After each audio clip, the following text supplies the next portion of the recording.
Hoje, se você escorregou, se você caiu, está arrebentado emocionalmente, eu quero dizer para você que Jesus está aqui hoje para restaurar você. Sejam muito bem-vindos ao canal Amo Viver para Cristo.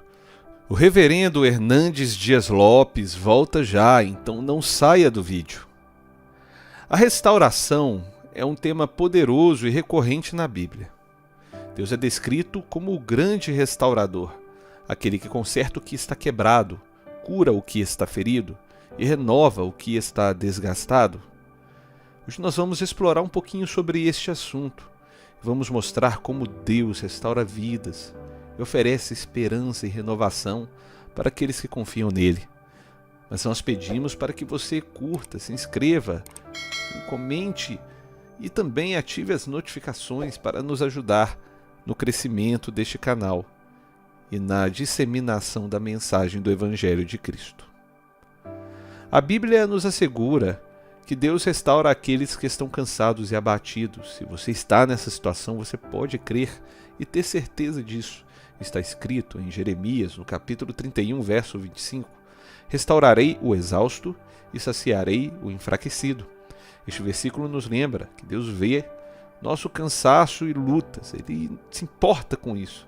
E Ele também promete nos dar forças e nos renovar. Quando nos sentimos esgotados, podemos confiar em Deus e Ele nos dará o descanso e a renovação que precisamos. Também, a renovação ela só é possível, essa restauração, através do arrependimento, como está escrito em Atos, no capítulo 3, verso 19 ao 21. Arrependam-se e voltem-se para Deus, para que seus pecados sejam cancelados, para que venham tempos de descanso da parte do Senhor, e Ele mande o Cristo, o qual foi designado, Jesus. É necessário que Ele permaneça no céu, até que chegue o tempo em que Deus restaurará todas as coisas, como falou há muito tempo por meio dos seus santos profetas. Então o arrependimento é um passo para a restauração. Quando nos voltamos para Deus e confessamos os nossos pecados, Ele nos perdoa, Ele nos restaura. Esse processo traz tempos de descanso e renovação espiritual também.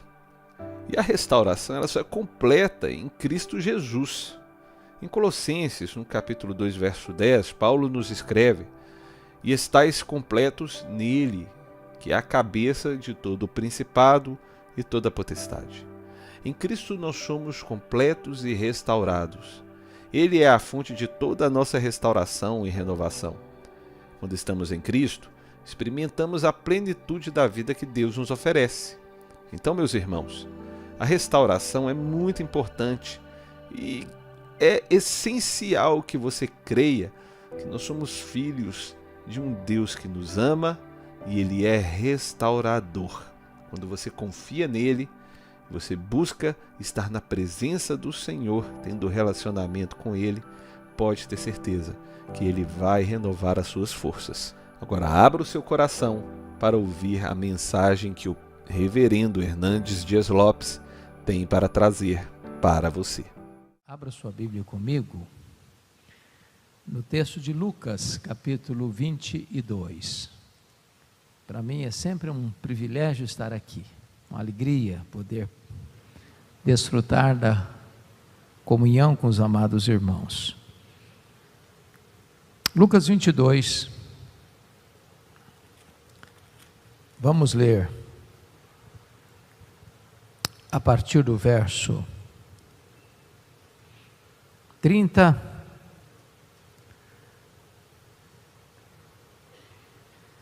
e 1 ao 34, depois a partir do verso 47 ao 62.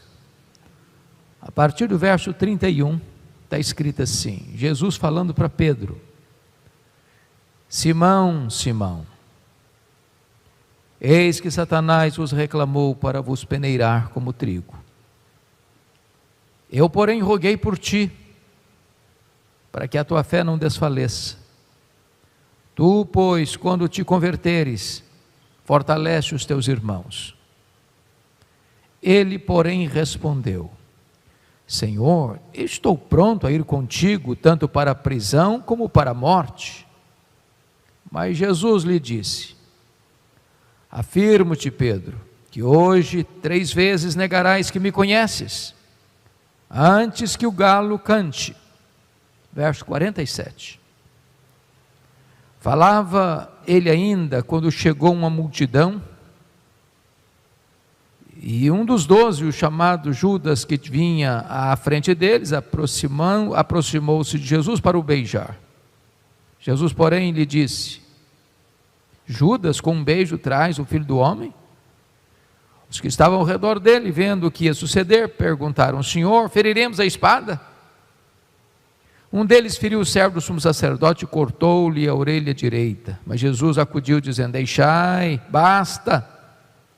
E tocando-lhe a orelha, o curou. Então, dirigindo-se Jesus aos principais sacerdotes, capitães do templo e anciãos que vieram prendê-lo, disse: Saístes com espadas e porretes como para deter um salteador? Diariamente, estando eu convosco no templo, não pusestes as mãos sobre mim. Esta, porém, é a vossa hora e o poder das trevas. Então, prendendo-o, o levaram e o introduziram na casa do sumo sacerdote. Pedro seguia de longe. E quando acenderam fogo no meio do pátio e juntos se assentaram, Pedro tomou lugar entre eles. Entre mentes, uma criada, vendo-o assentado perto do fogo, fitando-o, disse: Este também estava com ele. Mas Pedro negava, dizendo: Mulher, não o conheço. Pouco depois, vendo o outro, disse: Também tu és dos tais. Pedro, porém, protestava: Homem, não sou. E tendo passado cerca de 1 hora, outro afirmava, dizendo: Também este verdadeiramente estava com ele, porque também é Galileu. Mas Pedro insistia: Homem, eu não compreendo o que dizes. E logo estando ele ainda a falar, cantou o galo. Então, voltando-se, o Senhor fixou os olhos em Pedro, e Pedro se lembrou da palavra do Senhor, como lhe dissera: Hoje 3 vezes me negarás, antes de cantar o galo. Então Pedro, saindo dali, chorou amargamente. Meus amados, eu gostaria de hoje conversar com vocês sobre o tema restauração. E quero tratar deste tema à luz da vida de Pedro. Eu acho que Pedro é a figura mais emblemática do Novo Testamento, no aspecto de que ele é a pessoa mais parecida com você e comigo. Pedro é um símbolo do homem, do ser humano, com seus altos e baixos, com seus avanços e recuos, com as suas escaladas e quedas. Pedro, aquele homem que nascera lá em Betsaida, filho de João, irmão de André, pescador, casado, que vivera a vida toda ao redor do lago de Genezaré, é chamado por Jesus para ser um discípulo, mais tarde um apóstolo e o líder deles.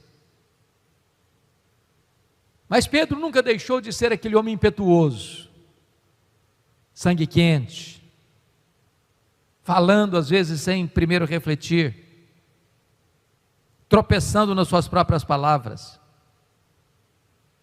Ao mesmo tempo que ele é capaz de fazer uma declaração de fé cristalina, dizendo: Tu és o Cristo, o Filho do Deus vivo, em seguida tenta afastar Jesus da cruz, e é repreendido severamente, e Jesus olha e diz: Arreda, Satanás, és para mim causa de tropeço. Ao mesmo tempo que ele tem uma fé cristalina, audaciosa até, e dizer a Jesus: Se és tu, manda-me ir ter contigo por sobre as águas. E Jesus diz: Vem. E ele tira os olhos de Jesus e começa a naufragar. Aquele homem que, diante da luta que precedia o Getsemane, no prelúdio do Calvário, ele promete para Jesus: ainda que todos se escandalizem contigo, eu jamais por ti darei minha vida, estou pronto a ir contigo para a prisão e para a morte, para em seguida negar Jesus covardemente 3 vezes. Esse é Pedro. E eu quero dizer para você nesta noite que Pedro está aqui. Ele veio para esse culto. E ele está morando debaixo da sua pele. E o coração dele está batendo em seu peito. E o sangue dele está correndo em suas veias. Você é Pedro. Eu sou Pedro. Nós somos Pedro. O que eu quero tratar com você hoje é que mesmo diante de Deus, como Pedro, por um momento de cochilo, de vacilo, de falta de vigilância, pode escorregar e pode cair. E eu queria, à luz desse texto, dizer a você que você nunca é tão fraco como quando você pensa que é forte. Quando você diz para você: esse pecado eu nunca vou cometer, não, esse erro aí eu jamais vou praticar, não, isso pode acontecer com os outros, comigo nunca. E aqui veremos então quais foram esses degraus que ele foi descendo de pecado em pecado, de abismo em abismo, até chegar no fundo do poço, para depois ser restaurado por Jesus. O primeiro degrau da queda de Pedro, irmãos, foi a sua presunção autoconfiante. Veja comigo o versículo 33 do texto lido. Pedro, porém, respondeu: Senhor, estou pronto a ir contigo, tanto para a prisão como para a morte. Mas antes disso, está relatado lá em Marcos 14, 29, que Pedro disse assim para Jesus: ainda que todos se escandalizem contigo, eu jamais. Sabe o que Pedro está dizendo aqui?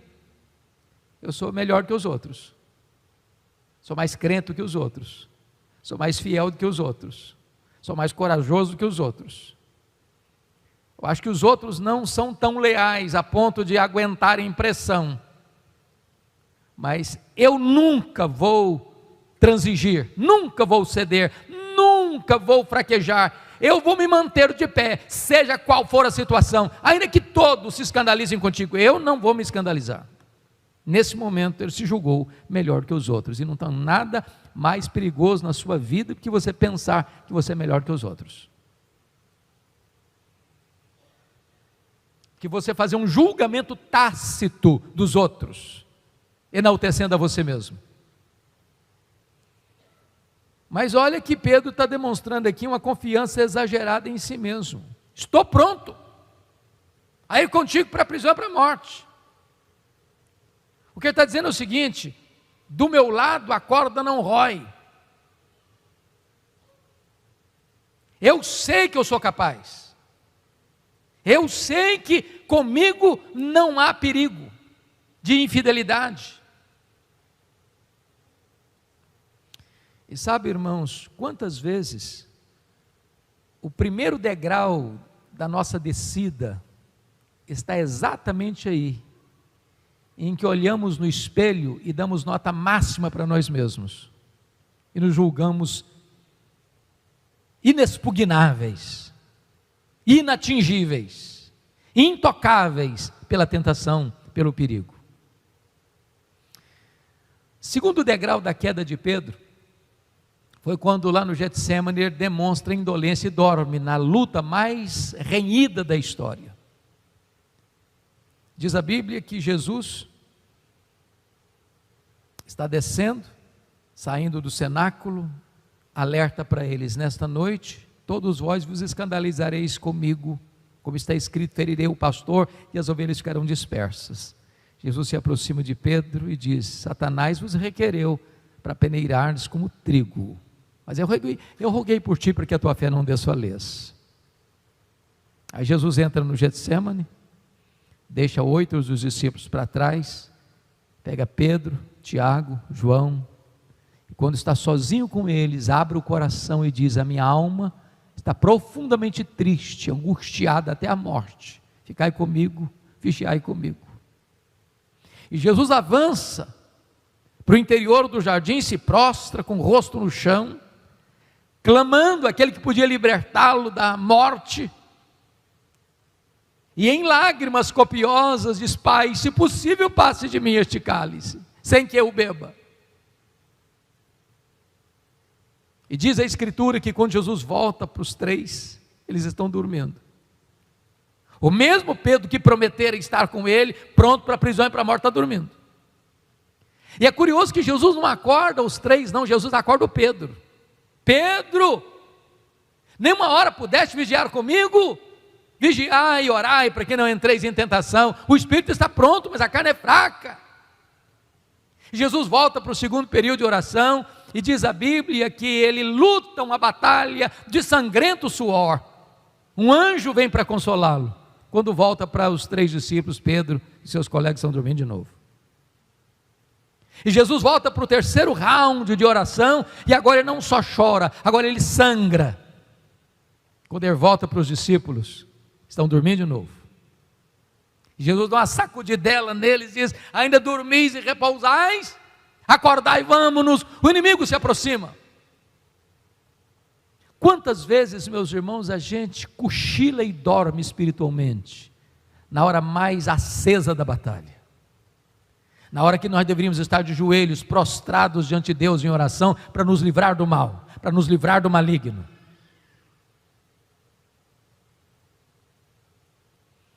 Mas Pedro cai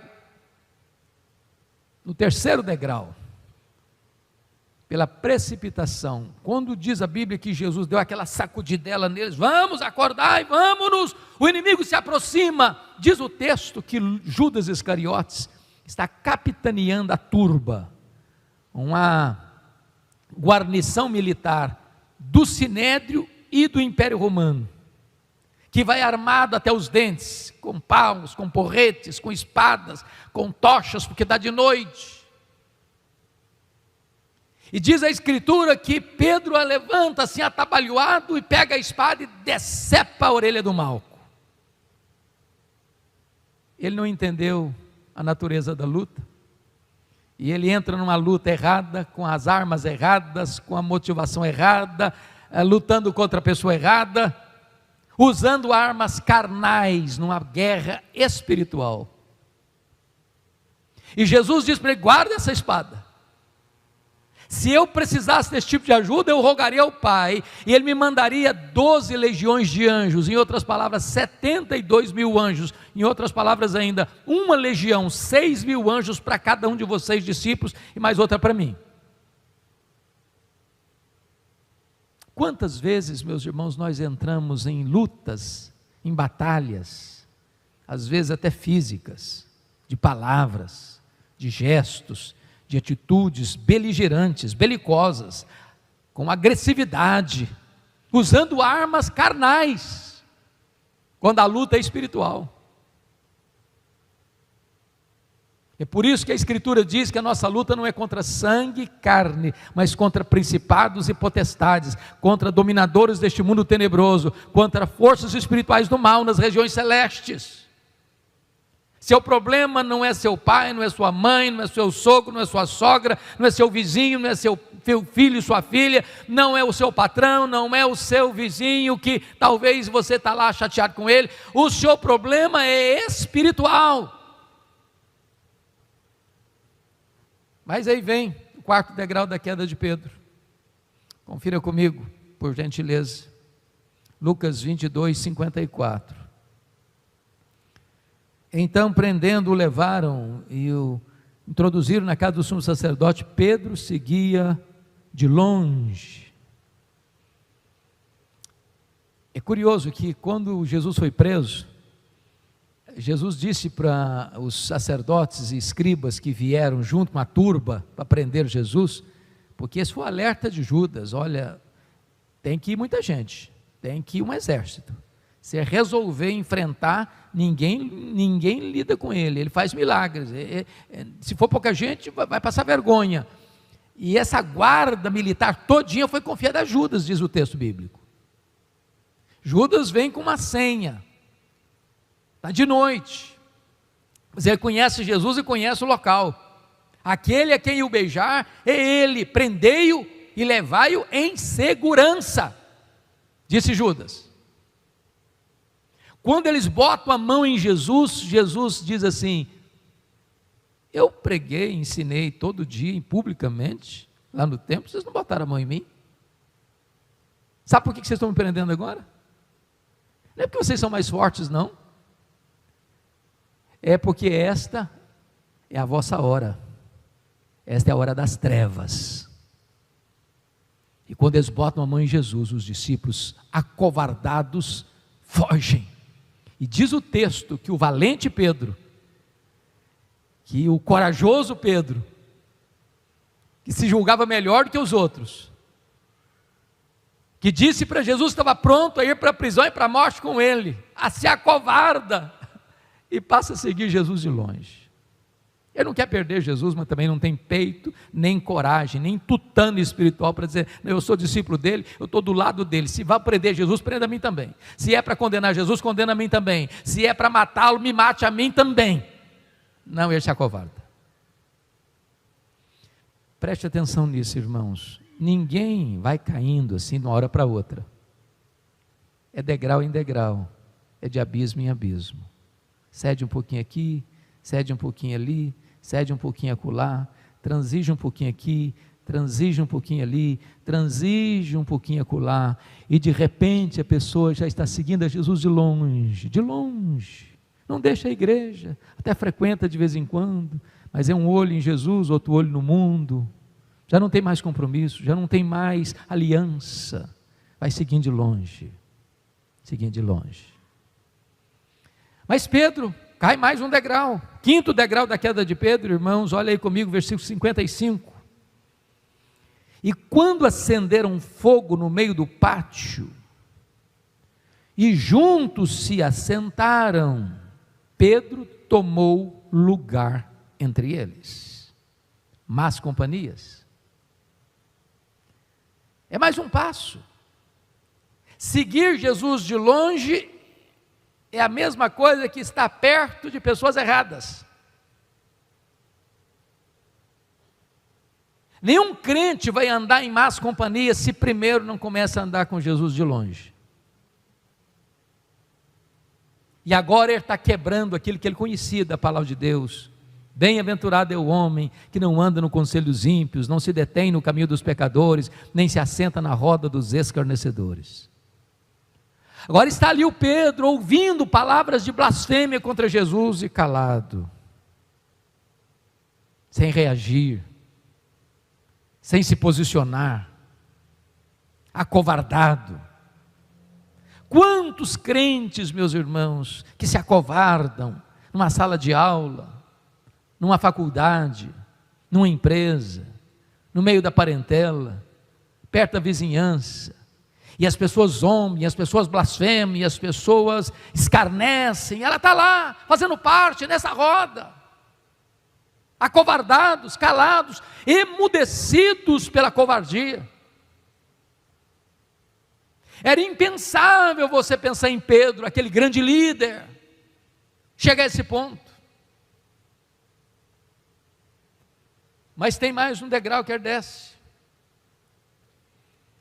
É a negação explícita de Jesus. Olha o verso 57. Mas Pedro negava dizendo: mulher, não o conheço. E Mateus 26 é muito mais explícito do que Lucas nesse quesito, porque lá, cada negação de Pedro tem um degrau a mais. Mateus 26:30, na primeira situação, está escrito que aproximou-se uma criada e lhe disse, olho no olho: também tu estavas com Jesus o Galileu. Ele, porém, o negou diante de todos, dizendo: não sei o que dizes. Ele está lá esquentando fogo, diz o outro, né? Dando uma esquentadinha, o papo está rolando, estão escarnecendo, zombando de Jesus, e ele está lá. E chega a criada, chega a serva lá e diz: tu estavas com ele. E ele nega diante de todos os que estavam zombando de ele: mulher, eu não sei o que dizes. Estou entendendo esse assunto. O local não está mais bom, ele sai daqui e vai para o pátio. Tenta se esconder lá no meio das pessoas, e vem a segunda situação, versículo 71. Saindo para o alpendre, foi ele visto por outra criada, a qual disse aos que ali estavam. Agora a conversa não é olho no olho mais não, agora as pessoas estão rodando por aqui, Pedro no meio, e ela diz assim: este também estava com Jesus o Nazareno. Diz o texto: ele negou outra vez com juramento: não conheço esse homem, eu juro que eu não conheço esse homem. Eu dou minha palavra, eu empenho a minha honra, que eu não conheço esse homem. Está escrito no verso 73, logo depois, aproximando-se os que estavam ali, mais gente agora é um grupo, disseram a Pedro: verdadeiramente és um dos deles, porque o teu modo de falar o denuncia. Estão dizendo para ele: esse sotaque nortista seu, esse sotaque galileu seu, é indisfarçável, você é dele mesmo, você é discípulo dele mesmo, não engane a gente. Olha a resposta dele, verso 74, então começou ele a praguejar e a jurar: não conheço esse homem.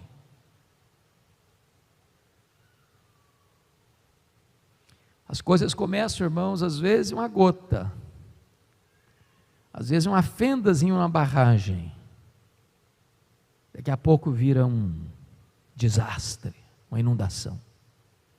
Cuidado com o pecado. A Bíblia diz que só os loucos zombam do pecado. E vai pegando, com uma linha fina que você arrebenta com os dedos. Daqui a pouquinho uma corrente grossa. E está aqui Pedro, o homem que disse para Jesus: estou pronto a ir para a prisão, para a morte, negando, jurando e blasfemando que não sabe quem é Jesus. E aí então vem o último degrau, que está aí no verso 74 de Mateus 26, ele começou a praguejar, e a palavra aqui na língua grega traz a ideia de que ele começou a blasfemar. Bom, talvez você diga assim: bom, mas isso aconteceu com Pedro, mas não acontece comigo. E eu ouso dizer que nem você nem eu somos melhores do que Pedro.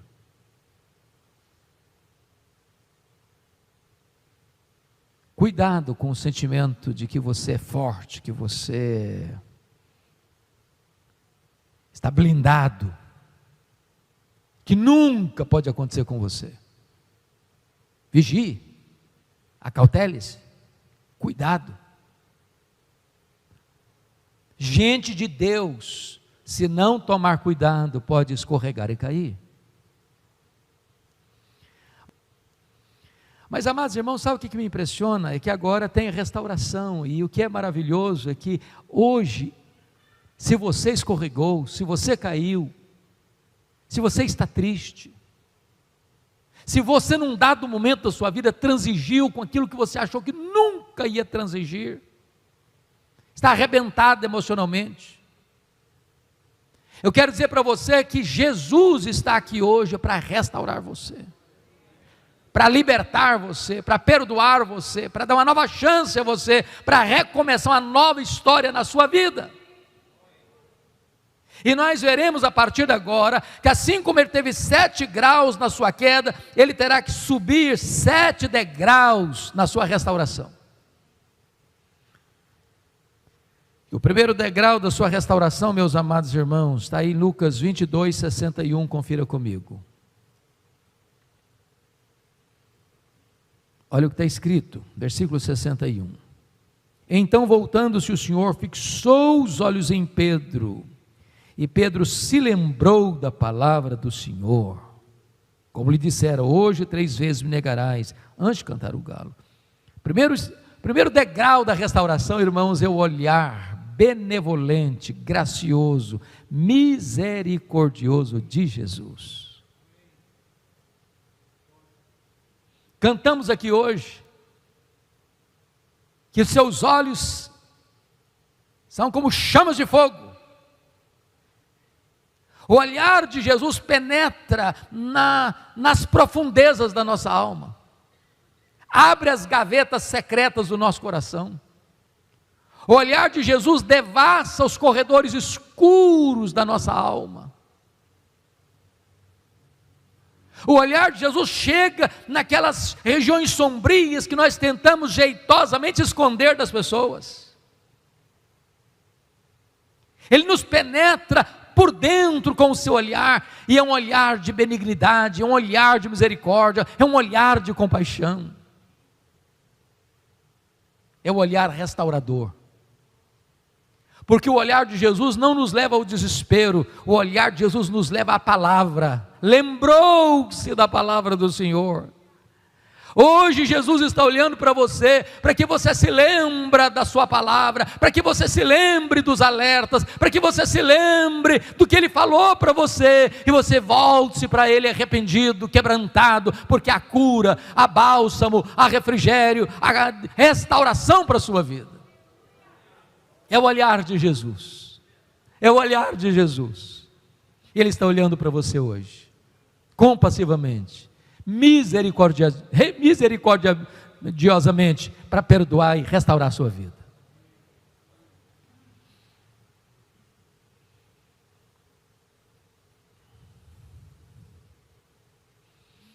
Segunda coisa, está aí no versículo 62, segundo degrau da restauração, na escalada dele. Então Pedro, saindo dali, chorou amargamente. É o choro amargo de arrependimento. Marcos diz que, caindo em si, desatou a chorar. A palavra amargamente que aparece aqui, curiosa na língua grega, é a mesma palavra para água podre. Quando Pedro chora amargamente, não é o choro do remorso, é o choro do arrependimento. Não é o choro de medo das consequências do pecado, mas é o choro de tristeza pelo pecado. Porque arrependimento, irmãos, não é arrependimento e novamente arrependimento. Arrependimento é arrependimento e frutos de arrependimento. É por isso que o texto diz que ele desatou a chorar e saiu dali chorando amargamente. O choro do arrependimento não é o choro que permanece no pecado, é o choro que sai imediatamente do local escorregadio do pecado. E hoje Jesus está aqui para produzir no seu coração esse arrependimento, para que no território escorregadio, perigoso, de más companhias, de situações que são laço para os seus pés, você saia, você fuja daí, porque aí é lugar de perigo, aí não é o seu lugar, aí não é a sua convivência. Então que você corra para a casa de Deus, que você corra para os braços de Deus, que você corra para um lugar de cura e restauração para a sua vida. Mas há um terceiro degrau que Pedro precisa subir na sua restauração. Olha comigo, Lucas 24, versículos 11 e 12.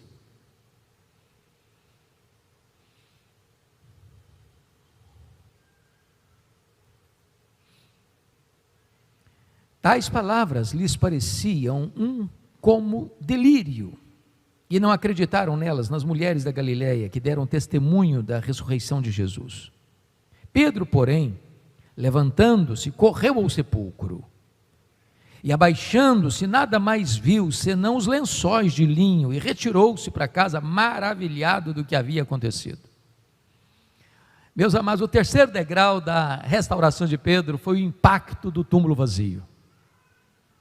Diz a Bíblia que no primeiro dia da semana, as mulheres da Galileia, as mesmas mulheres que bancaram financeiramente o ministério de Jesus, Maria Madalena, Joana, Susana e as muitas outras da Galileia, foram ao sepulcro para levar perfumes, e diz a Bíblia que quando chegam lá, ficam surpresas, porque a pedra já tinha sido rolada, o túmulo estava aberto, elas entraram, o túmulo estava vazio, e quando saíram, ouviram uma pergunta: o que vocês vieram fazer aqui? Buscar entre os mortos aquele que está vivo. Ele ressuscitou. E essas mulheres então apressadamente foram os discípulos, que estavam dentro de uma casa trancados com medo, para dar a grande notícia: Jesus ressuscitou. Quando Pedro escuta isso, ele sai desabalado com João correndo, e ele entra dentro do sepulcro, e ele nota de fato que o túmulo está vazio, que os lençóis estavam lá, mas Jesus não estava mais preso nos cordéis da morte.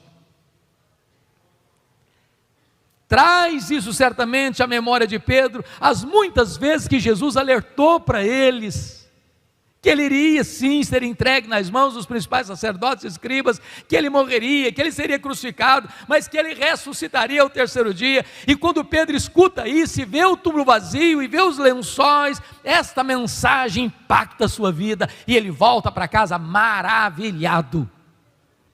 Eu quero dizer para você que o fato de Jesus estar vivo, o fato de ele ter vencido a morte, o fato das suas promessas serem fiéis e verdadeiras, o fato de que ele está no trono, o fato de que ele reina, o fato de que hoje ele é o seu grande sumo sacerdote que intercede por você, o seu grande advogado, que há esperança para você, há esperança para você, há esperança para você. Não importa quão longe você tenha ido, não importa quão profundo você tenha caído, não importa quão amarrado você esteja no cipoal do pecado, não importa o quanto o diabo tem cirandado com a sua vida, se hoje você foi impactado pelo poder da ressurreição, nesta noite há perdão, há salvação, há cura, há libertação, há recomeço, há uma nova chance de você caminhar com Deus em novidade de vida. Mas ainda, amados, há um outro aspecto, um quarto aspecto da restauração de Pedro. Confira comigo, por favor, lá em Marcos 16, versículo 7. Isso é preciosíssimo. Marcos 16, 7. É o quarto degrau da restauração de Pedro. Está escrito o seguinte: versículos 6 e 7, ele porém lhes disse às mulheres: não vos atemorizeis, buscais a Jesus o Nazareno, que foi crucificado. Aliás, o anjo dizendo para elas, ele ressuscitou, não está mais aqui, vede o lugar onde o tinham posto, mas ide, dizei a seus discípulos e a Pedro, que ele vai adiante de vós para a Galileia, lá o vereis como ele vos disse. Irmãos, olha a bondade graciosa de Jesus aqui. Se o recado que o anjo deu às mulheres fosse esse: ide dizer aos seus discípulos, que ele irá adiante de vós para a Galileia, lá o vereis como ele vos disse, Pedro obviamente estava incluído. Não precisava falar o nome dele, como não precisava citar o nome de Mateus, de Tomé, de André, de João. Todos eram discípulos. Por que que o anjo, que é um mensageiro de Deus, destaca o nome de Pedro? É porque certamente Jesus sabia que a essas alturas o Pedro não se sentia mais discípulo, não se sentia mais um apóstolo. Pedro, Petros, fragmento de pedra, não, é pó. Ele tinha negado o seu nome, ele tinha negado a sua fé, ele tinha negado o seu apostolado, ele tinha negado o seu Senhor. É como se Pedro tivesse desistido de Jesus, mas Jesus não desistiu de Pedro. Eu quero dizer para você nesta noite que talvez você já chegou ao ponto em algum momento da sua vida, eu vou desistir, eu vou jogar a toalha, não dá mais para mim, não, eu vou procurar outro tipo de vida, eu não consigo mais, eu não tenho forças mais, eu não retorno mais, eu não volto mais. Eu quero dizer que muitas vezes, se você pensou em desistir, Jesus nunca pensou em desistir de você, Ele nunca abriu mão da sua vida, Ele nunca abdicou do direito que Ele tem de ter você só para Ele. Agora pense comigo nessa cena. De Jerusalém a Galileia, no mar da Galileia, são 123 quilômetros em linha reta. Como não tem estrada em linha reta, sobretudo na Palestina, deve ter sido aí uns 150 quilômetros, a pé. E como o nome dele foi mencionado, eu não sei o que se passou na cabeça dele. Talvez ele fez essa viagem recebendo marteladas na sua consciência, ferroadas na sua consciência. Talvez até pensando, quando Jesus se encontrar comigo, Ele vai me quebrar todinho, Ele vai me arrebentar pelo meio, Ele vai botar o dedo no meu nariz e dizer que eu sou um fracasso, que eu sou um covarde, que eu não cumpri minha palavra. Mas com isso Jesus está querendo dizer outra coisa. Sabe por que eu estou mencionando você, Pedro? Porque eu sei o que está acontecendo no seu coração. Eu sei as cogitações da sua mente. Eu sei que você está vivendo um inferno existencial. Que há muitas vozes no seu coração, de dúvidas, de medo. Eu estou mencionando você porque você importa para mim. Porque eu amo você, porque eu dei minha vida por você, eu ressuscitei por você, e eu não abro mão da sua vida. Então, amados, vem o quinto degrau da restauração, que está lá em João 21, 15 a 17. Você pode abrir comigo, por favor? João 21, 15 a 17. Eu vou ler apenas o versículo 15, porque vocês conhecem tão bem esse contexto. Depois de terem comido, perguntou Jesus a Simão Pedro: Simão, filho de João, amas-me mais do que estes outros? Ele respondeu: sim, Senhor, tu sabes que te amo. Ele disse: apacenta os meus cordeiros. O quinto degrau da restauração de Pedro foi a pergunta pessoal que Jesus fez para Pedro. Agora pense comigo a cena. Pedro faz essa viagem de 150 quilômetros a pé, a alma angustiada. Tinha acabado de receber há alguns dias lá em Jerusalém um recado particular, procedente de um anjo de Deus, que os discípulos e ele, Pedro, não podia faltar. Jesus tinha um encontro marcado com eles lá na Galileia. Quando ele chega na Galileia, Jesus não está lá. E ele disse para os seus colegas assim: eu vou pescar. E ele está dizendo para os seus colegas assim: fim de linha para mim. Acabou. Vou voltar para as redes. Vou fazer uma viagem rumo ao passado. Não tem mais esperança para mim. Porque ele era um líder, os outros foram influenciados por ele e disseram: nós também vamos contigo. Diz a Bíblia que naquela noite eles não pegaram nenhuma piaba. O mar não estava para peixe. E eles estão retornando no alvorecer do dia, ainda a penumbra da noite, a 200 côvados, 100 metros, com as redes vazias, com a alma encharcada de dor. E de repente alguém caminha lá na praia, eles não sabem quem é. E esse que caminha lá na praia, se dirige lá no barco e pergunta assim: filhos, tendes aí alguma coisa de comer?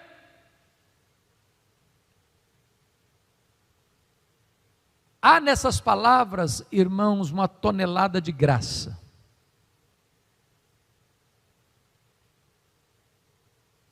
Porque Jesus poderia ter chamado esses homens de covardes, medrosos, infiéis, traidores. E Jesus diz: filhos, apesar dos nossos fracassos, dos nossos deslizes, das nossas mazelas, Ele ainda nos ama, nos chama de filhos. É claro que essa pergunta não tinha nada a ver com Jesus. Ele não está fazendo essa pergunta: tens alguma coisa de comer, porque está precisando ser informado sobre isso. Ele faz essa pergunta para acordar a consciência dos discípulos.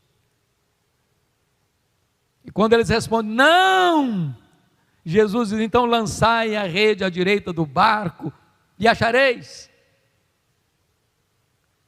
O Senhor a quem servimos, Ele conhece os discípulos e conhece as profundezas do mar e domina sobre os peixes do mar.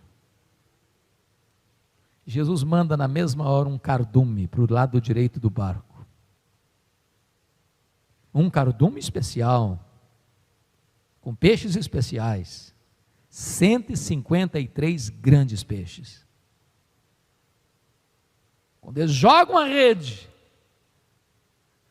começa a balançar a rede, os peixes são pesados. João, impactado com a presença certa de Jesus: ô Pedro, é Jesus, esse que está perguntando a gente, é Jesus, ele está aqui, ele chegou. Aí o Pedro larga o barco, a rede, os peixes para lá, nada a 100 metros. Eu fico imaginando o coração de Pedro acelerado, meu Deus, e agora? É o confronto, e agora? Ele vai botar o dedo no meu nariz, e agora? Ele vai me quebrar todinho, e agora? Quando ele chega, um susto. Ele encontra na praia um braseiro. Antes de qualquer palavra, ele vê um braseiro, com pão, com peixe. Mas por que o braseiro? Porque os únicos 2 lugares onde aparece a palavra braseiro no Novo Testamento foi onde Pedro negou Jesus e onde Pedro foi restaurado por Jesus. Bendito seja Deus. Jesus armou ali a cena da queda de Pedro para curar a memória de Pedro, curar as emoções de Pedro, curar a psique de Pedro. Jesus botou aquela fogueira ali para dizer: ô Pedro, sabe por que eu montei essa fogueira aqui, meu filho? Para mostrar para você que a minha graça é maior que o seu pecado. Para mostrar para você que no mesmo local que você caiu, eu vou levantar você. No mesmo local que você me negou, você vai ter a oportunidade de me confessar. No mesmo lugar que você foi um fracasso, a partir daqui, eu vou levantar você para ser uma bênção nas minhas mãos. Eu não sei quão longe você foi, eu não sei quanto você caiu, eu não sei quantas vezes você fraquejou, mas Jesus está aqui hoje para restaurar a sua alma. Jesus está aqui hoje para você voltar para os braços dele. Jesus está aqui hoje para fazer algo maravilhoso e exponencial na sua história. Depois disso, Jesus perguntou para Pedro algo sublime: Simão, filho de João, tu me amas mais do que estes outros? Jesus quis aqui curar aqueles deslizes de Pedro, de autoconfiança, de se sentir melhor que os outros. E Jesus está perguntando assim: você ainda acha mesmo que você é melhor que os outros? Você ainda acha mesmo que você é mais crente do que os outros, mais fiel do que os outros? Você me ama mais mesmo do que os outros? Você ainda mantém a mesma opinião a seu respeito? Depois Jesus perguntou: Pedro, tu me amas? Tu me amas? Sabe o que me impressiona aqui, irmãos? É que gente que ama Jesus às vezes cai em pecado. Gente que ama Jesus, às vezes, por um momento de cochilo, de falta de vigilância, de descuido, escorrega, vai à lona, beija o chão.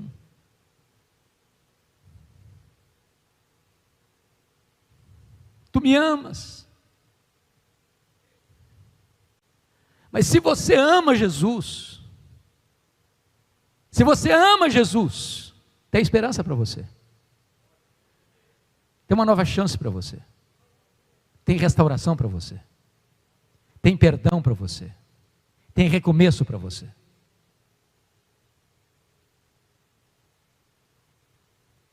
Quem sabe Deus trouxe você aqui hoje para você renovar o seu amor por Jesus, para você voltar ao primeiro amor, e aquela chama que estava quase apagando no seu coração possa ser reacendida nesta noite.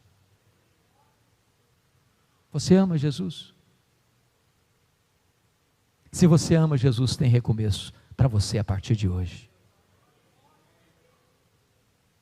Mas o sexto degrau, irmãos, o sexto degrau da restauração de Pedro é o comissionamento de Pedro. Notem que nesse texto de João 21, 15 a 17, Jesus não só restaura Pedro, mas restaura o ministério de Pedro. Apacenta os meus cordeiros, pastorei as minhas ovelhas, apacenta as minhas ovelhas. Quantas pessoas que às vezes, por um fracasso na vida, gente de linha de frente, gente de vanguarda, diz: agora acabou para mim, vou arriar as armas, vou me calar, vou enterrar meu ministério. Fim de linha para mim, do ponto de vista de ministério. Eu fico pensando, pastor Gilmar, como Jesus às vezes age diferente da gente. Às vezes a gente, quando tem uma pessoa que fracassa, mesmo amando a Jesus, a gente diz para o cara assim: ó, 1 ano de banco, vamos te mandar um psicólogo cristão para fazer uma análise melhor na sua cabecinha, para ver se você está com a cabecinha boa. Você vai ler tantos livros, você vai passar por uma banca examinadora, você vai ter um tempo probatório. Quem sabe, se você der uma melhorada mesmo, a gente pensa em retornar você à atividade. A única condição que Jesus exigiu para Pedro recomeçar o seu ministério foi esta: você me ama, Pedro? Você me ama? Você me ama, Pedro? Se você ama Jesus, você pode recomeçar. Se você ama Jesus, Ele devolve para você o cajado e diz: então pode cuidar das minhas ovelhas. O que eu acho curioso é que Jesus não perguntou: Pedro, você ama as minhas ovelhas? Você ama as minhas ovelhas? Você ama as minhas ovelhas? Então apacente os meus cordeiros. Então pastoreie as minhas ovelhas. Então apacenta as minhas ovelhas. Não foi essa a pergunta. Você me ama, Pedro? Quem ama o pastor das ovelhas, ama as ovelhas do pastor. Nenhum de nós está habilitado em cuidar das ovelhas do bom pastor, se não ama o pastor das ovelhas. Quem sabe você entrou aqui hoje, você era alguém de linha de frente, e você enterrou seus talentos, você abandonou o seu cajado. Talvez você disse até para você mesmo: eu vou lá para a igreja do Calvário, vou ficar lá sentado no banco, no anonimato, no silêncio. Jesus está aqui hoje restaurando o seu ministério, levantando você, para que você seja usado poderosamente nas suas mãos. Finalmente, sétimo e último lugar, confira comigo Atos dos Apóstolos, capítulo 2, verso 4. Todos ficaram cheios do Espírito Santo e passaram a falar em outras línguas, segundo o Espírito lhes concedia que falassem. Agora o verso 14. Então se levantou Pedro com os 11, erguendo a voz, advertiu-os nestes termos: varões judeus e todos os habitantes de Jerusalém, tomai conhecimento disto e atentai nas minhas palavras. O último degrau da restauração de Pedro foi a plenitude do Espírito Santo. Eles já tinham escutado de Jesus as seguintes palavras, depois de ressuscitado e antes de assunto aos céus: permanecei na cidade, até que do alto sejais revestidos de poder. É a promessa do Pai. Não muito depois desses dias, sereis batizados com o Espírito Santo. E os discípulos perguntaram: vai ser nesse tempo que o Senhor vai restaurar o reino a Israel? E Jesus respondeu: não vos compete saber, nem tempos, nem épocas que o Pai reservou para a sua exclusiva autoridade, mas recebereis poder ao descer sobre vós o Espírito Santo, e sereis minhas testemunhas, tanto em Jerusalém, como em toda a Judeia e Samaria, e até os confins da terra. E então eles se reúnem no cenáculo, 120 discípulos, e diz a Bíblia que todos perseveravam unânimes em oração. 10 dias, era domingo, 9 horas da manhã, todos estavam assentados, quando de repente, vem um som impetuoso, como de um forte vendaval, línguas como de fogo, pousando uma sobre cada um deles. Todos ficaram cheios do Espírito Santo, e passaram a falar em outras línguas as grandezas de Deus. A multidão se ajuntou atônita ao ver essa cena. Perguntaram: o que quer isso dizer? Outros com preconceito disseram: são galileus. Outros zombaram e não estão bêbados. Mas Pedro, cheio do Espírito Santo, se levantou e disse: não estão bêbados não, é 9 horas da manhã, o que está acontecendo aqui é a promessa deixada lá em Joel. Acontecerá que nos últimos dias eu derramarei do meu Espírito sobre toda a carne. Vossos velhos sonharão, vossos jovens terão visões, até sobre os servos e sobre as servas eu derramarei meu Espírito naqueles dias. E Pedro então se levanta no poder do Espírito Santo e prega um sermão poderoso sobre a morte de Cristo, a ressurreição de Cristo, a ascensão de Cristo, o senhorio de Cristo. E ele nem tinha terminado de pregar quando os corações foram compungidos e o apelo brotou do auditório para o pregador, e perguntaram: o que vamos fazer diante disto? E Pedro disse: arrependei-vos, e cada um de vós seja batizado em nome do Senhor Jesus para a remissão dos vossos pecados, e recebereis então perdão dos vossos pecados. E esta promessa não é apenas para vós, é para os vossos filhos, para aqueles que estão longe, para quantos o Senhor nosso Deus chamar. E agora Pedro é um homem cheio do Espírito Santo. Agora ele não tem medo de cadeia, ele não tem medo de prisão, ele não tem medo de açoite, ele não tem medo da morte. Agora ele enfrenta as autoridades, agora ele abre a porta do Evangelho para os gentios e para os judeus, agora para os gentios e para os judeus, e agora diz a Escritura, ele prega e os corações se derretem, ele ora e os enfermos são curados. Ele está plenamente restaurado pelo Senhor Jesus. Meu amado irmão, minha amada irmã, nós não somos diferentes de Pedro. O Jesus que restaurou Pedro é o mesmo Jesus, ontem, hoje, eternamente. E Ele está aqui. A pergunta é: tem Pedro aqui hoje? Tem Pedro aqui hoje? O Senhor quer restaurar nossa sorte. Louvado seja Deus, a pandemia já está quase sendo vencida.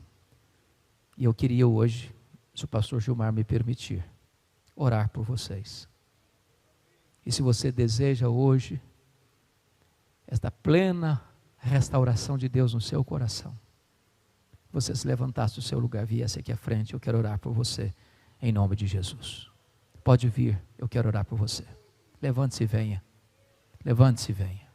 Em nome de Jesus. Venha aqui à frente. Venha aqui à frente. Nós vamos orar. Esta é uma noite de restauração.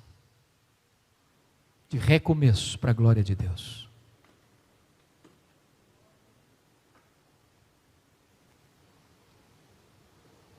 Bendito seja o Senhor.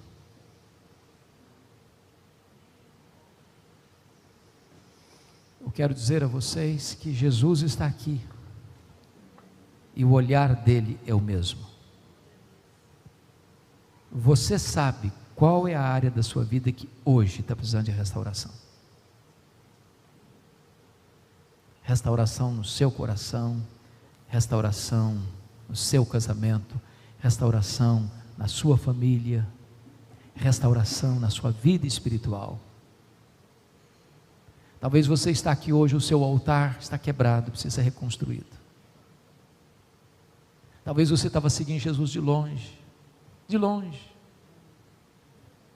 Talvez você estava na roda que blasfemava o nome de Jesus e você estava lá acovardado, silencioso. Talvez você tenha negado Jesus com a sua vida, com o seu testemunho, com as suas palavras. Mas hoje Jesus está aqui olhando para você, olhando para você. Que Ele lhe dê o dom das lágrimas do arrependimento, que Ele impacte você com o túmulo vazio. Ele está vivo, Ele está no trono. Que o seu nome é conhecido por Ele, seu nome está gravado na palma da mão dEle. Ele ama você, Ele se importa com você, Ele não desiste de você. Ele está indo ao seu encontro agora. Esse templo aqui é um mar da Galileia nesta noite. E Ele está chamando você de filho, de filha. Filho, filha. Ele está perguntando a você agora, se você o ama, se você o ama. Ele está devolvendo para você agora o cajado, para encher você com o seu espírito. Senhor Deus, bendito é o teu nome, bendito é o teu nome, porque tu és o Deus de toda graça. Tu não nos tratas segundo os nossos pecados, mas consoante as tuas muitas misericórdias.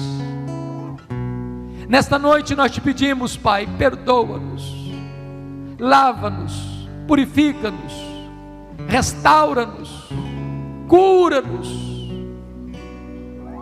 dá-nos a chance, meu Deus, de recomeçar, de viver uma nova vida para a glória do teu nome. Oh meu Deus, enche-nos do teu Espírito, enche-nos do teu Espírito, e dá-nos alegria de daqui para frente a nossa vida trazer alegria ao teu coração, glória ao teu nome. Que onde tropeçamos, possamos ali mesmo nos levantar. Que onde o teu nome foi desonrado, que ali o teu nome seja celebrado para a glória do teu nome. Toma cada um aqui nas tuas mãos, Senhor. Tu sabes a luta de cada um, tu sabes a intimidade de cada um, tu sabes as lágrimas de cada um, tu sabes os terrenos escorregadios onde cada um tropeçou, mas agora, no santo nome de Jesus, traz perdão, traz restauração, traz chance de recomeçar. Oramos assim, Pai, gratos por Jesus, em nome de Jesus, aleluia, amém.